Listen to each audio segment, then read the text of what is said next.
choosing how to react to this situation. Your lifelong instincts will tell you to do one thing, but I implore you to do the opposite. Let the games begin. Somebody has to die.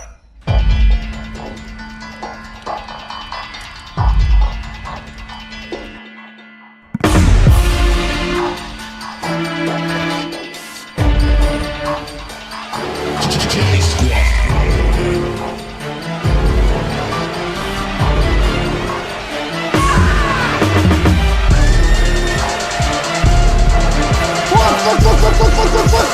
Oh my gosh! How do you get out of here? Live or die. Oh shit!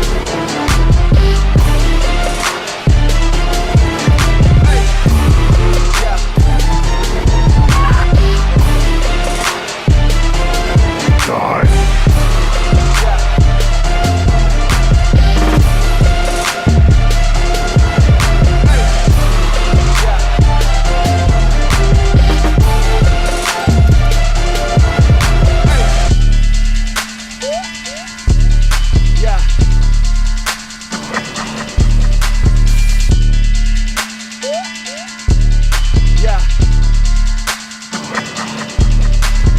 Oh my gosh! Fucking unacceptable! Oh my goodness! Fucking unprofessional.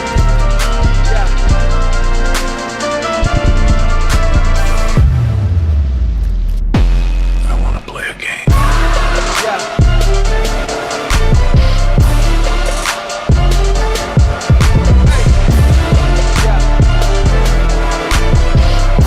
What you got here? Whoa!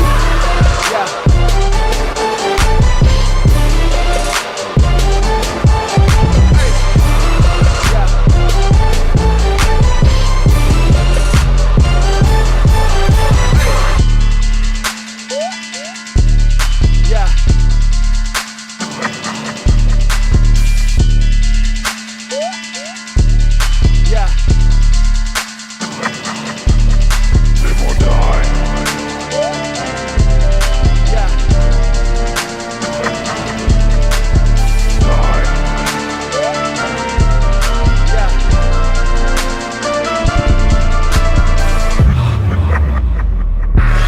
Live or die.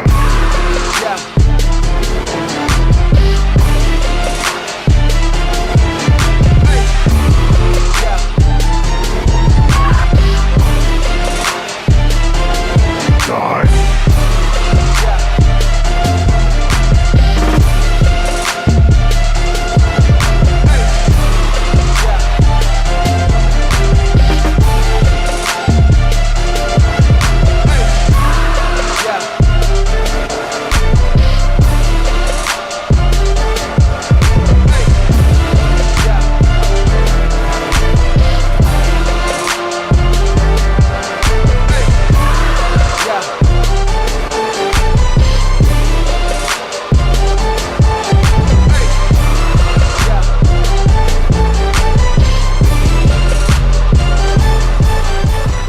This video is sponsored by everybody who uses creator code A1 and our YouTube members. 2 weeks ago, I gave myself a goal, and the goal was to build the best haunted house in Lego Fortnite before Halloween.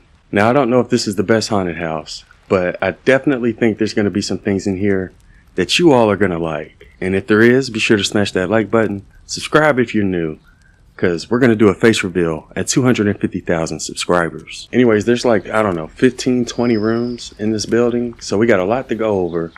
Before we get into it, I do want to fly around first, just to show you how big it is. In the back here, we have the 2 swimming pools. We have a blood pool and an acid pool. And pretty much your whole goal with this haunted house build is to try to make it to these pools. But in order to get to the pools, you have to get through the haunted house.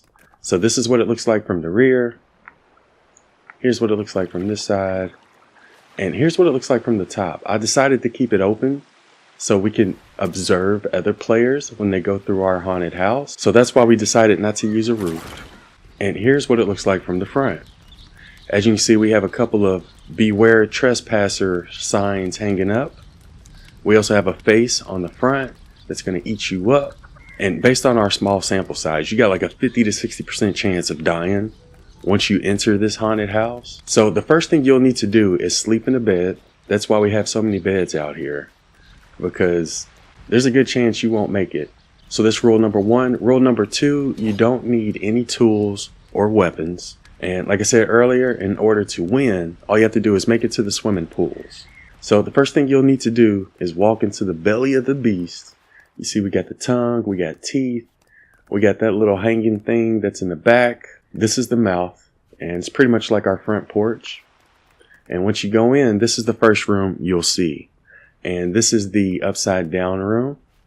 It's pretty much just like a normal room, but everything is upside down. I sort of consider this a starting area.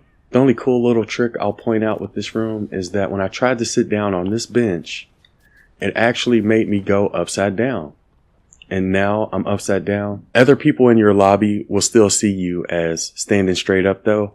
Oh shit, ow, fuck, ow, damn, shit, oh. But yeah, this is the upside down room. It's pretty much just like a normal room, but everything is upside down. And in the starting area, you have 3 different main paths you can take. We have 2 paths on the left. This one on the second floor is probably the hardest path. And this path on the right is probably the easiest path when it comes to getting to the swimming pools. And all of these paths lead into multiple other paths. There's probably a million different ways you can get to the swimming pool. We're going to start off with the easiest path, which is this one on the right. This is the one I like to call the door puzzle. Before we go through it, I do want to show you what it looks like from above. So every wall has a door on it. Almost every floor has a door on it as well, which leads to another area. And basically you just want to try to make it through all the doors until you escape this room. But yeah, this is what the door puzzle looks like from above. And when we walk through our door puzzle, some doors will have walls behind them. Other doors will lead you back to where you started. So let's go ahead and go through this one. This door has a ghost behind it, so you can't go that way. If we look at the door below us, that leads to a bunch of campfires. That's our incinerator room below us. We'll check that out later. But obviously, you don't want to go that way either, right? So we go this way. This door leads to an X, so you can't go that way. This has a ghost behind it, and if we look below us, we have more fire. So you don't want to go that way. So it's better to go this way. One of the unique things I found out with these doors is that if you have the setting that opens doors automatically and stand on this door, it'll open automatically. You can stand on other doors with that setting turned on and they won't open. But with this particular door, this red door, it'll open if you stand on it, if you have that setting turned on. So that door is sort of unique. Once we get in here, we actually have not a door, but a window. Very tough to avoid. As you can see, we just fell into our jail cell. We'll show more of this later, but if we go back up through here, if we would have made the jump, we'd have gone through here.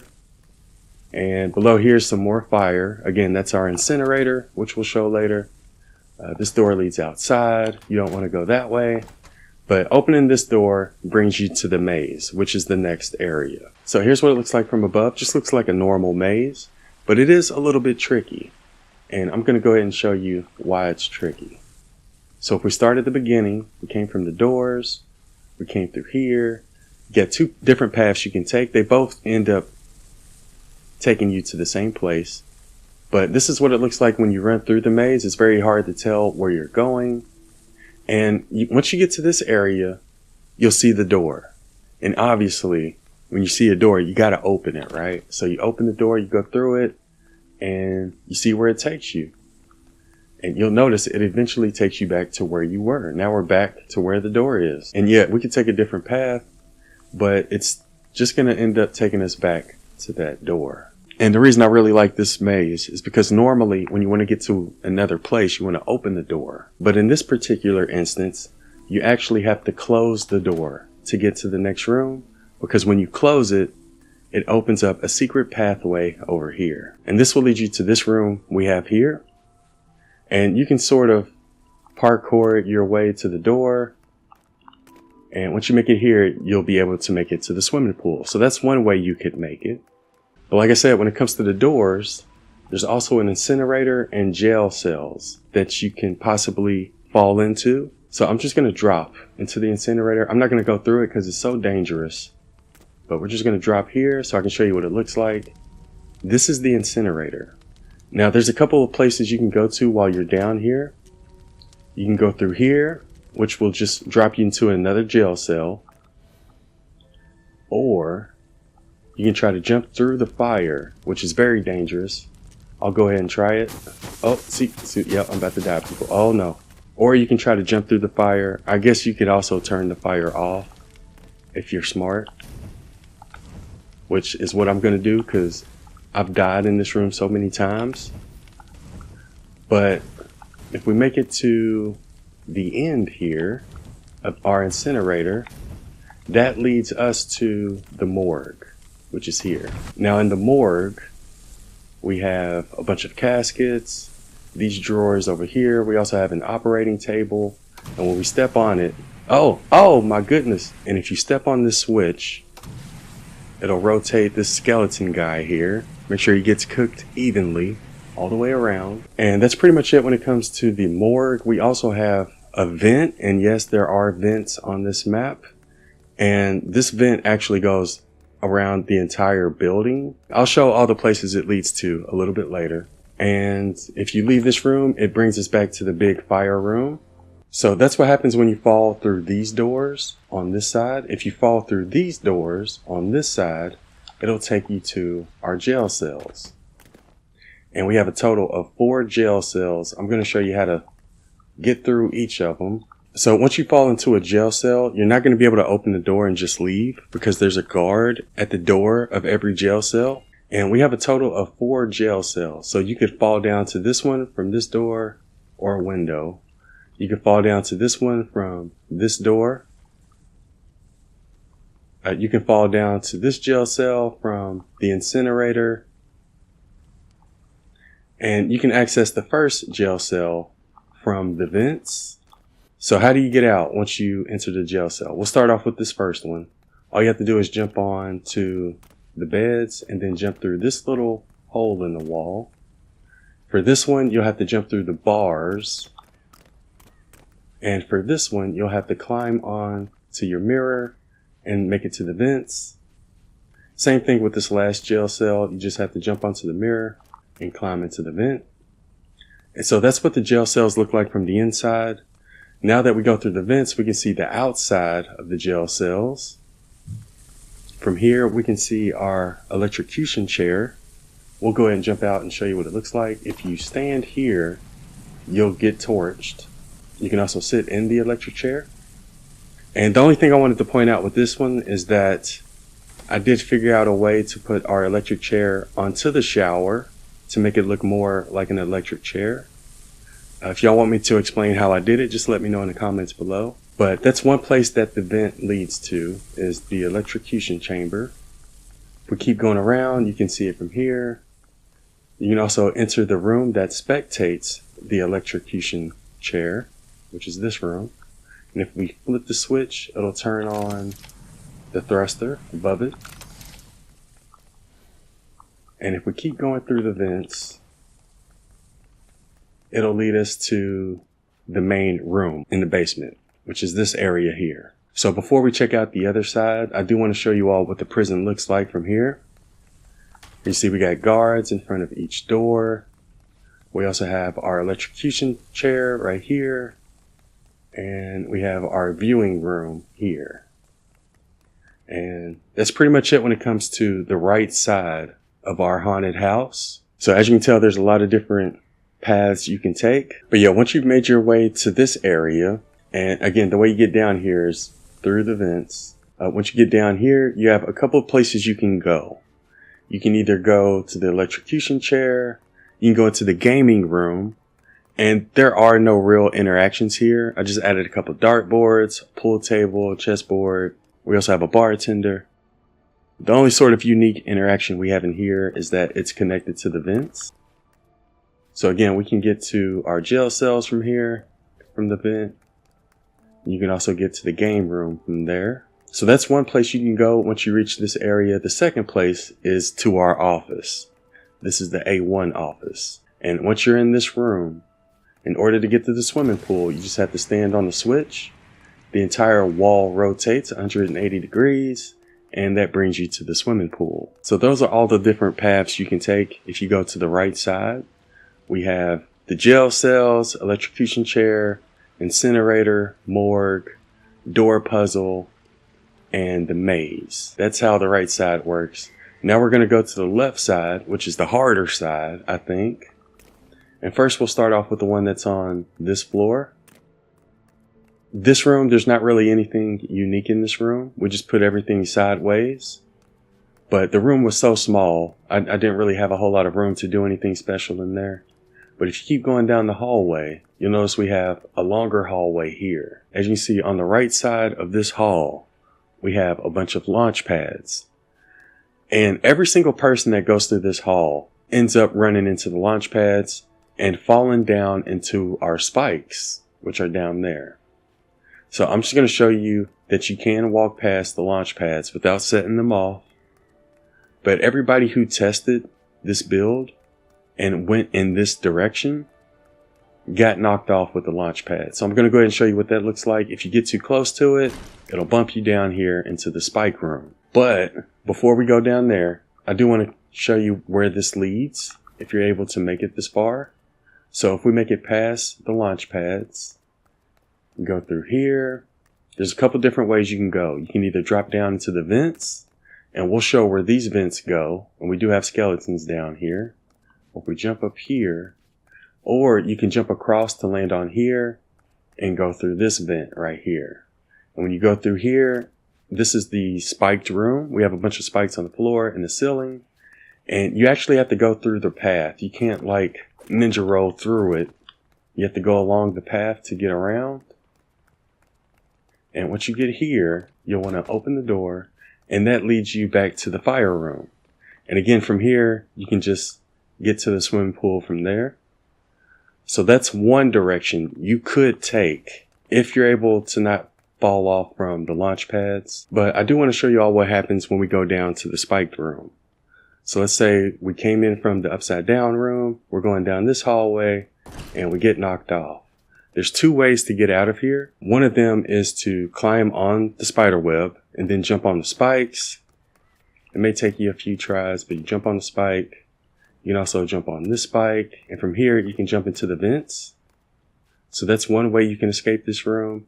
Another way is to jump on this skeleton dude and then jump on the spike and jump through this vent.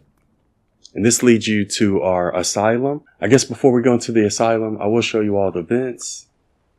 This vent will lead you, if we go this direction, it'll lead you to the gaming room, which we saw earlier. And if you make it into the vent from the spike room and go this way, it'll lead you to our asylum. And this first room you got to go to is the padded room. Now this is probably the hardest room to get out of all of the rooms, but there's two ways to get out. You can either go back the way you came, and I'll show you how to do it, or you can go forward. We're going to go ahead and go forward. The way you do it is by jumping on this pressure plate, going as far to the side as you can so you won't hit that pressure plate above you. If you hit that, it'll just push you back. So go to the side and then jump again.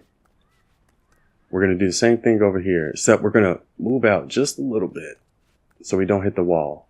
And we jump again, and that's how you get out of the padded room. It is very difficult. Most of the people that tested this build struggled with this room, but it is possible to get out. You just got to sort of jump on the plates in the right way. Anyways, once we get here, you'll see a door at the end of the hallway. If you try to open it, you'll notice there's a guard there, so you can't get out that way. We got to find another way to get out. There's two ways to get out from this room. One way is to go this way and then go into this padded cell. We can also go into the vents from here. You can jump into this vent and get back to our main room, where we have the gaming room over there and the main office underneath us. So that's what happens when you go through the vent, or like I said, you can also go through another padded cell. The way you get out of here is by stepping on the pressure plates in a specific order. So let's see, we're gonna need, there we go. Now that we got these 3 balloons out, we can jump on this one, jump on this one, jump on this one, and make it to the next room. And we did use toilets as cameras in each of these rooms. They sort of look like cameras to me, but it's actually a toilet. But yeah, once you make it to this final padded room, you can either go back the way you came by jumping on here, or you can move into our experimentation room. And in here, we got an operating table with a maze. We got a bunch of surgical tools and syringes, a computer. But if you try to leave through the door, you'll see there's a ghost there. In order to leave our experimentation room, you got to jump on the maze, jump on this bookshelf, and then jump through this hole in the wall. And that'll bring you back to our main room. And from here, you can get to the swimming pool. So that's what happens when you fall down into the spiked room. You can either go through the vents, or you can go through our asylum and the padded rooms and our experimentation room and get to our main office that way. So those are all the different paths you can take from the second door, which is this one. Like I said, we also have a third path you can take. And this is definitely one of the harder ones. When we turn on all the fire, you sort of have to like be careful going through here, or else you'll catch on fire. But that's sort of how you make it through the first room. And from here, we got sort of like a wipeout type of obstacle course here. To this day, I still haven't made it all the way across without falling off, but I have seen it done. So I'm going to go ahead and show you what that looks like. Shout out to Pingy for showing us how it's done. He basically just stood on the opposite side of wherever the balloon was. So that's how he made it through. But you'll notice, like when we go through here, if you look below us, we have the spiked room directly below us. So if one of these balloons does knock you off, you'll just fall down into the spiked room, which again leads to the vents, or it'll lead to the asylum. So we don't want to fall off right now. We want to try to make it all the way across. Oh, we want to show where this goes. Oh my god, that was close. Again, just stick to the side. You should be all right. Oh my good. Oh, okay, that works too. But if you make it all the way to the end, which we finally did, this is my first time. Well, we kind of made it to the end. Once you make it to the end, you'll get to this room. And in this room, all you have to do is find the hidden switch on the bookshelf. That'll pop out a ghost. Watch out for the ghost. But once that moves, you'll see this little walk pathway here. And if you walk across, it'll ignite the thrusters again and closes it back up. So we can't go back that way. In order to move forward, we're going to have to go this way. You see it's blocked off with another bookcase, but if you flip the hidden switch, it'll move it again and you can move on to the next area, which is the main fire room. And again, from here, all you have to do is just jump to this door and you should be able to make it to the swimming pool area from here. And is that all the rooms? I think that's all the rooms, people. Last thing I want to do is run through all of the vents.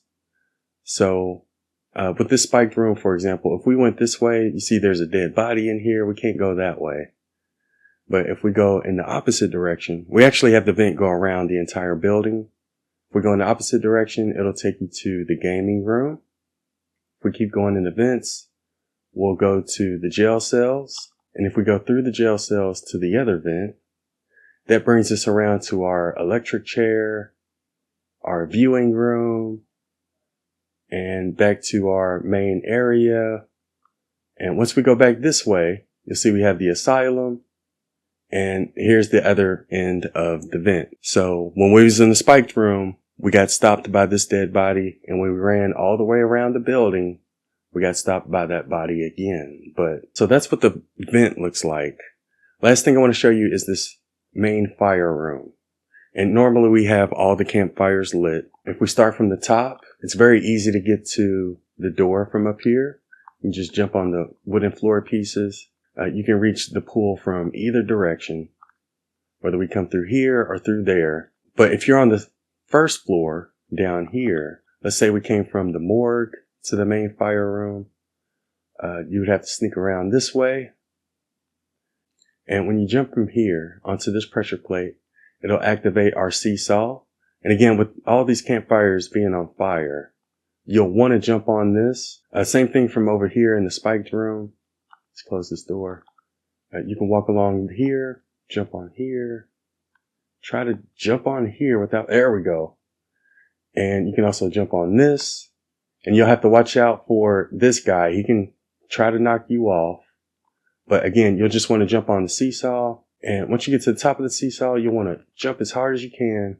And you can make it to the swimming pool from down there as well. It doesn't look too bad because I don't have the campfires on, but you can definitely die in this room. Another really deadly room is the Incinerator. We've had a lot of people die there. We had a lot of people get stuck in our asylum, but I believe that's all the rooms. Yeah, that's all the different rooms and paths you can take in this haunted house. But yeah, it took me about 2 weeks to build this solo. Obviously, there's more I could do and add on to it, but this was the best I could do in just 2 weeks because again, I wanted to upload this before Halloween. And that's all of the different rooms we have in the haunted house. There is one more area I wanted to show you all. And this one is more or less just for me, for when I observe other people. But we can get to the roof from here, and we'll be able to spectate others as they go through our haunted house. We can also spectate on this side. So that's how you get to the roof, is by going up the stairs that are upside down in the upside down room. But there aren't really any obstacles with this path. So that's why I didn't include it. That's more or less just a way to get to the roof and spectate other people. But yeah, this was my best attempt at making a haunted house in Lego Fortnite. I'm actually really surprised how it turned out. I feel like it ended up being better than I thought it would. We also have a lot of really good creative decor, like the face, the hanging skeletons. Also really liked our different swimming pools that we have, the blood pool, the acid pool. I'm really happy with the way that it turned out. Be sure to let me know what you all think about this haunted house in the comments below. If you have any questions regarding any of the builds that I showed here, go ahead and ask in the comments. If I can, I'll answer it in the comments, but if I have to, I'll just upload a tutorial if it's a little bit more complicated. But yeah, that's what my haunted house looks like. Again, don't forget to drop a like on the video if you found it useful at all. And don't forget to use creator code A1 if you want to support the channel. Anyways, I hope y'all had a happy and safe Halloween, and we'll see you in the next one.